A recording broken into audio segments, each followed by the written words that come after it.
Magandang araw po sa inyong lahat. Ito po uli si Dr. Tony Liachon, isa pong independent health reform advocate, isa po akong internist cardiologist sa Manila Doctors Hospital. At ang napapanahon topic natin, ito po ay karugtong ng ating discussion tungkol po sa Merry Christmas, Coronary Artery Disease at Happy New Year, stroke naman po. So, bakit ho ba mahalaga ito nating i-discuss? Kasi ayaw nating mapariwara tayo at the time na nagkakasayahan tayo sa pagdiriwang ho ng kaarawan at ng kapanahunan po ng Pasko na inaalay natin sa Panginoong Hesukristo. So, it is the merriest time of the year, pero the deadliest time of the year. Ngayon, di ba, diniscuss natin yung Pasko. Pero ang hindi nakakaalam sa marami na after the holiday season, hindi pala bumababa pa rin ang nadidisgrasya na hospital, nagkakasakit, o yung iba sa kasamang palad na mamatay din. Now, bakit to ganon?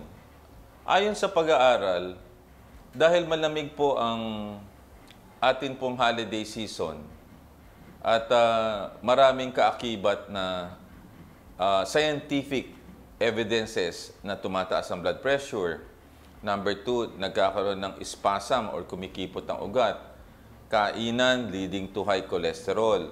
So yun hong total cholesterol, bad cholesterol tumataas. At dahil kapaskuhan, kukunti rin na nag-exercise. So bumababa yung good cholesterol. Ngayon, tumataas din ang triglyceride. Yung triglyceride ay form ng cholesterol na nakukuha natin sa mga carbohydrates na rich din ho sa mga matatamis. Yan ho ay mga cake, yan. Matindi yan. Yan ay mga kakanin. Yan. Matitindi yan. Bibingka. Yan, sarapan naman ng bibingka. Yung bibingka ho kasi, hindi masarap yan pagka wala ho mantikilya eh. Di ba po? Tapos, ang regalo sa atin, hamon. Yan, matindi. Di ba? Queso de bola. Pero, marami rin ho ang, sorry po the term, medyo salitang kalye, nadadali sa New Year. Yung napuputukan. Yan. Di ba po? Makikita natin, after the Christmas, eto na, umiikot na ang Department of Health, at iniikot ng bawat hospital. Ang sinasabi, handa na po kami para tanggapin ang mga mapuputulan, mapuputukan. Di ba? Taon-taon yan eh. Naalala ko yan eh, pag December 30, iikot na. Ang pinagtataka ko, bakit natin pinaghahandaan yung mga paputok?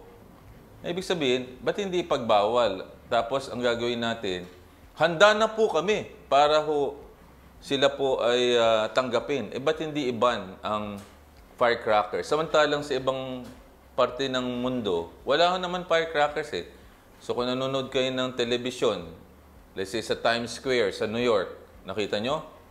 Puro, ano lang po eh, ilaw at saka mga fireworks. Sa Australia, nakita ko yan eh, sa may opera. Opera house sila. Ikita natin, di ba? Tayo lang ang bukod tangi, maliban sa paputok, tayo pa napuputukan. Yan ang nangyayari sa atin. Tapos, the next day, eto na, iyakan na yung mga naputukan. Kawawa naman. Ang iba kasi natetetano, kaya nagkakaganyan. So, dalawa ang nagiging problema natin kasi ang Kapaskuhan natin natatapos Enero 6. Sa atin lang, mga Pilipino naman tayo. Pagka naghanda tayo ho ng Noche Buena ng Pasko, siyempre, kunyari lechon ho yun, marami kayo handa, may kari-kari pa kayo. Meron pa kayong spaghetti. Ang sarap po ng spaghetti ng mga Noipi, di ba? Meron pa tayong mga kalyos, mga ganyan. Siyempre, i-ref mo yan, lalagay mo sa freezer. Tapos, kakainin mo. Gugulong po yan. Alam niyo yung gugulong? Mula ho yan, Disyembre, aabot pa uli yan ho hanggang bagong taon. Tama po ba? Yung inuman ho, ang inuman, araw-araw yan, gabi-gabi. Kaya nadadali ho sila ng stroke. Ngayon, pag-usapan natin ng stroke, kasi yung heart attack kasi, mabigat ang dibdib nyo, sumasakit. Magkaiba po ang heart attack sa stroke. Ang tawag ko sa stroke ay brain attack. Brain attack. Ang tawag ko sa coronary artery disease ay heart attack. At pareho rin naman ang mekanismo nila. Only that, nandun ho sa brain ng problema. Ang problema ho sa brain attack, tumataas ang blood pressure. Tapos, bigla na lang sasabog. Pagsabog, ang tawag dyan, dalawang klase ng stroke, hypertensive bleed. At ang pangalawa, pagbabara or ischemic stroke. Ang dami niyan example na namatay tayo mga kamag-anak, kaibigan, sikat na personality na namamatay during the holiday season. At ang stroke ay very, very common yan. So ano bang ideal blood pressure para alam natin? Dapat hindi hihigit sa 130 or 140. Kaso pag marami ka na nachicha, naninigarilyo ka pa, nagnonom-i ka pa, umiinom ka pa, nadadali tayo. Tumataas kayo ng blood pressure. Ano ang pagkain bang delikado para makapag-discuss natin? Tatlo ho yan eh. Pahuhulaan ko sa inyo, sa tingin ninyo, anong pinakadelikadong pagkain? I-guess nyo ha? Okay. Sa tatlo, kunyari, ano ho ang pinakadelikadong pagkain sa tingin nyo? Maalat, matamis, o mataba? Sige nga, hulaan nyo. Sige, kayo po ang tinatanong ko. Siyempre, meron ho kayo diyang, ito, video ho ito di ba?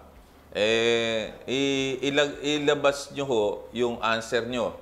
1, 2, and 3. Kunyari, 1, napipili. Tatlo lang pagkain, ha?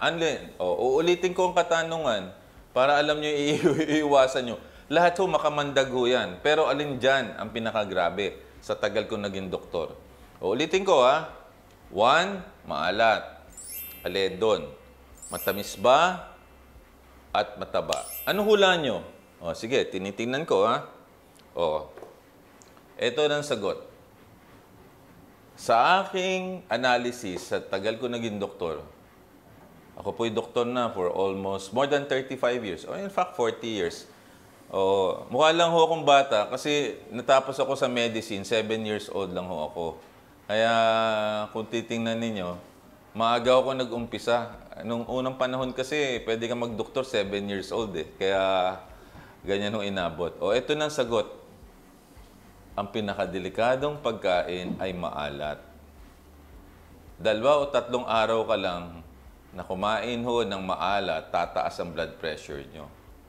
Sa tagal ko naging doktor, ang una niyan, sasakit ang ulo ninyo. Tataas ang BP nyo at mamanasin kayo. Yan ang una. Matamis kung diabetic kayo na dati pa. Tataas lang calories nyo. Kaya delikado rin. Number 2 ay matamis na pagkain. At ang pangatlo, cholesterol. Hindi ka naman mamamatay. Kunyari, maglechon ka ngayong araw na to. Hindi ka naman mamamatay in the next 2 or 3 days eh. Kasi cholesterol yan eh. Ang problema lang yan, kung sasawsawan nyo yan ng bagoong. Kaya, ang iba, nadadali kagad. Namamatay. Kaya, uulitin ko ho. Magandang topic, Kasi ito mga bagong, sa experience ko po bilang doktor, ang dami na i-stroke. Upakan nyo December 23 pa lang at maalat ang kainin nyo. Sigurado ako dyan. May stroke ko kayo dyan. Number 2, matamis. Kung may diabetes kayo, tagilid kayo. At number 3, ay matabang pagkain. Sa susunod, mga kaibigan, i-discuss natin kung ano ang mga rason kung bakit even in the new year po, continuation ho yan ng Pasko.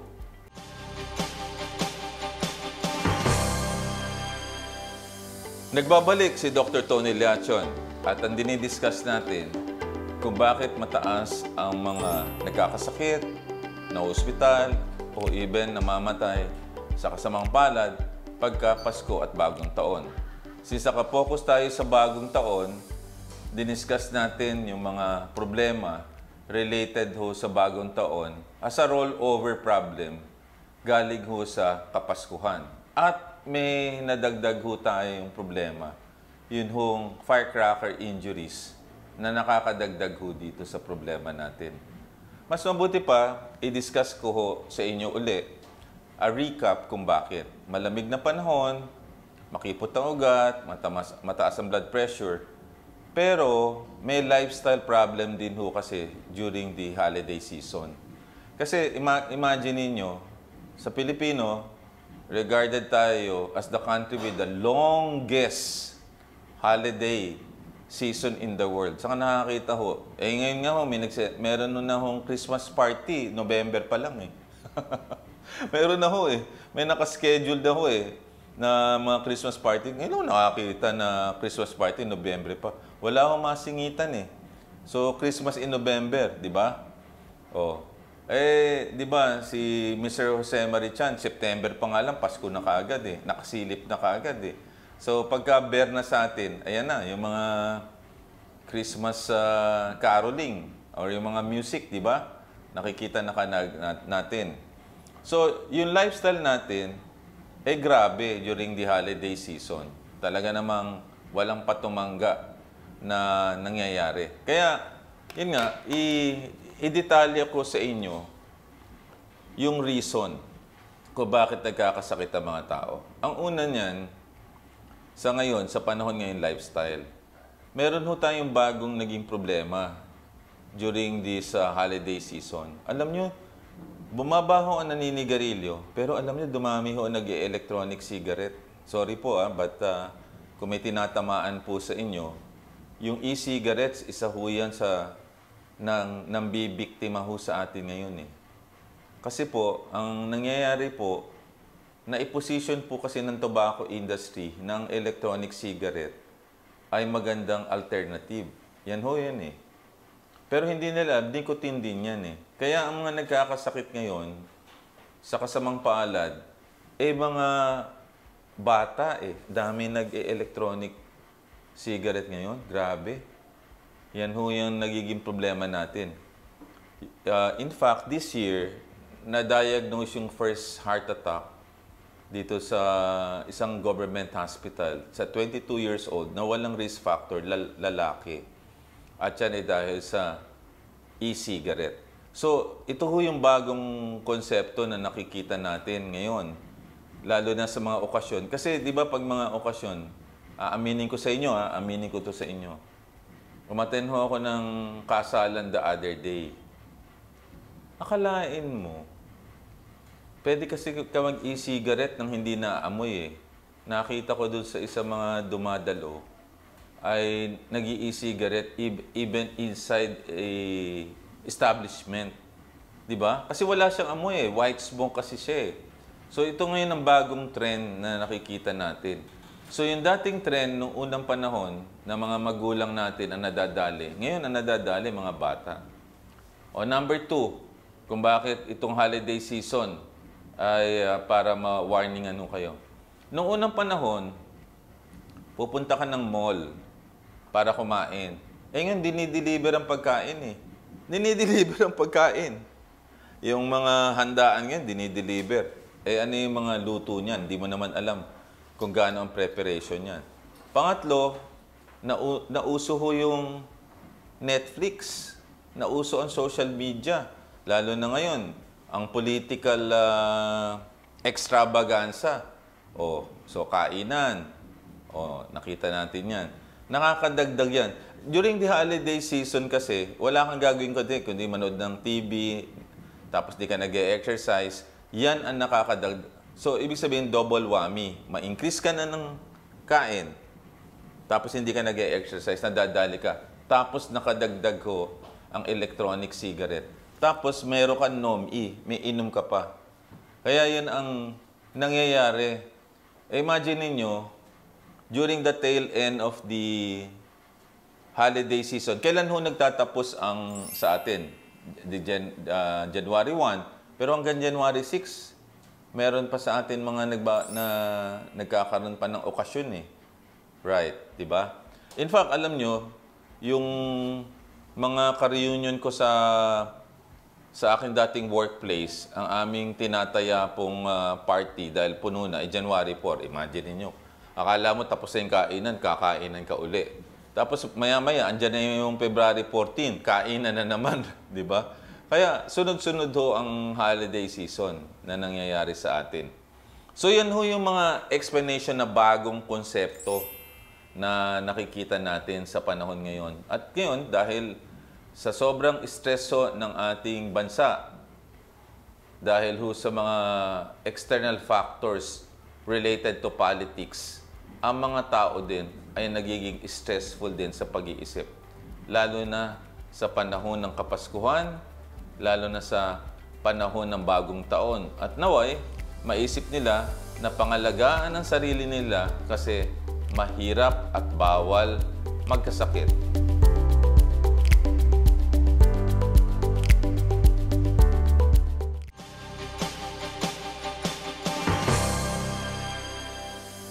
Nagbabalik po si Dr. Tony Liachon dito po sa atin pong discussion tungkol po dito sa mga sakit related do sa Kapaskuhan at saka sa bagong taon. Meron ho akong mga 10 bagay na ibibilin sa inyo para hindi ho kayong magkasakit. O, ito na po Number 1, unang-una na po. Huwag po kayong maninigarilyo at gawing New Year's resolution po ito. Isama na ho yung mga nag-electronic cigarette.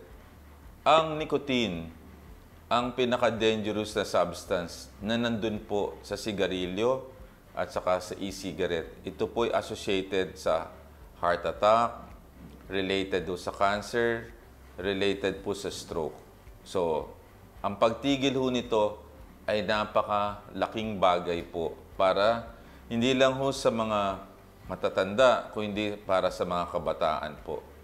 Yan ho ang una kong mensahe. Tigil na po nyo. Pinaka masamang bisyo yan na pwede nyo pong gawin.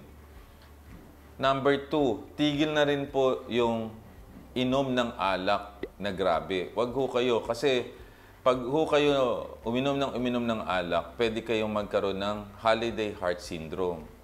Pwede hong maging irregular ang inyong tibok ng puso. Ngayon, kung meron kayong dating pre-existing disease, pwede madali yan. Pwede madali ang inyong liver. At kung may fatty liver kayo, madadamage ho yung atay ninyo. Isa pa, pwede kayo magka-ulcer. Kung meron kayo ulcer, pwede hong magdugo yan. Pangatlo, pagkain. Alam nyo, kahit hindi Pasko, dahil sa proliferation ho ng mga hamburger joints, mga junk food, ang nangyayari mga kaibigan, nagkakaroon ho tayo ng problema. Kasi, yun hong pagkain, lalo na a-accentuate yan during the holiday season. Di ba? Nakikita natin yan. Now, ang pang-apat, may isa akong suggestion. Hindi naman masabang kumain, pero dapat mag-exercise kayo 30 minutes a day. 30 minutes lang ho. Pwede ho kayong maglakad. Pwede kayong mag-jog. Pwede ho kayong Meron ho sa YouTube ho na pwede kung kayo naka-stay sa condominium at wala kayong pagkakataon maglakad, pwede ho kayong mag-YouTube. Marami naman pong exercises. Pwede rin naman ho kayong mag-biking. Pwede kayong, basta't may activity. Panlima, siguro ngayon pa lang, tingnan nyo ho yung inyong body weight. Yung body weight nyo po ba ay maayos? Kasi ang question ko, baka hindi nyo ho alam, nag-gain kayo ng weight. Sa tagal ko rin ho naging doktor, nakikita ko, nag-gain ng 5 to 10 pounds ang mga tao. Pagbalik ko sa klinika, yan ang panlima. Pang-anim, how do you reduce stress? Ako, ang tingin ko, stay away muna from social media. Ang social media, isa sa nakaka-stress ho yan Sa akin, palagay sa aking palagay, isa yan sa nakaka-create ng stress. Number 2, nakaka-create ng stress, alam nyo, relationship with your loved ones. Isa sa Nakaka-stress yung may away-away ho sa atin hong pamilya, pati na sa kaibigan, pati na sa bansa. The greatest problem kasi na nakaka-stress ay relationship, lalo na sa pamilya. Kaya dapat magpatawaran ho tayo during the holiday season. Yan ang pinaka hindi natin gusto. Pampito, huwag niyong kakalimutan ng maintenance ninyo. Kalamihan ho sa mga pasyente, pag ho umiinom ng alak, hindi sila nag-continue ng gamot. Meron nga ho ang pasyente, tinigil ho yung medication, tigil lang ho dyan mga 3 or 5 days, pwede kayo mag-rebound hypertension kagad. Tinitigil ng gamot eh. At saka ang iba mag-abroad. Baka mamaya wala kayong supply ng gamot in another country. Patay kayo dyan. So, yung mga maintenance ninyo, mas i-intensify ninyo during the holiday season. And then, pangwalo, kayo po'y nagpapacheck up ba? Nagpapacheck up lang ba kayo? Kung kailan ho delikado na. Well, there are 2 types of check-up. Pwede hong pre-holiday, ibig sabihin bago mag-holiday season, at yung isa naman after the holidays. So, nasa sa inyo yun. Basta wag ho niyong kakalimutan, magpa-check up, magpa-laboratory kayo before and after the holidays. Kasi baka mataas na yung blood sugar ninyo, mataas na yung cholesterol nyo, mataas yung liver function test nyo, which signify fatty liver. Mataas na yung creatinine ninyo dahil maalat ang kinain ninyo. Hindi ho maganda ho yan. Kasi baka mamaya madali ho kayo. Huwag na huwag niyong gagawin na hindi magpa-laboratorio kasi ang mga sakit ay laboratory-based. Ano pa? Number 9. Tulog. Lack of sleep. Ang physiological na pagtulog ay 10 o'clock ng gabi hanggang 6 a.m. in the morning. Dapat at least 7 to 8 hours a day ang tulog. Eh ngayon, kung magpupuyat kayo during the holiday season, walang mangyayari sa inyo. Kasi yan ang magiging problema natin, yung tulog. Okay. Ano pa ho yung atin hong pang-sampo? Kasi yung sinabi ko sa inyo, yung lack of sleep.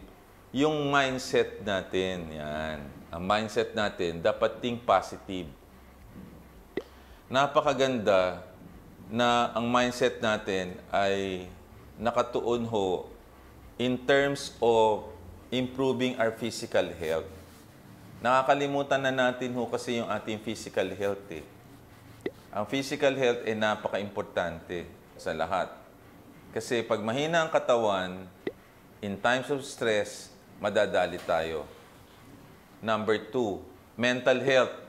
Hindi na tayo lalayo Meron nung mataas na opisyal, nag-meltdown. Biro nyo, grabe ang nangyari ngayon pagka talaga may mental health ka. Kasi siguro, sobrang stress na dinudulot nito, walang exempted eh. Kaya dapat yung mental health ninyo, pananatiliin nyo yan. And how do you maintain that? By having good sleep, exercise, and talking with your loved ones and genuine friends.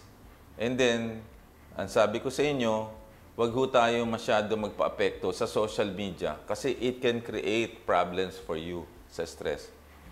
Number 3, emotional health. Alam niyo ang Kapaskuhan, bagong taon, yan ang spirit of giving eh.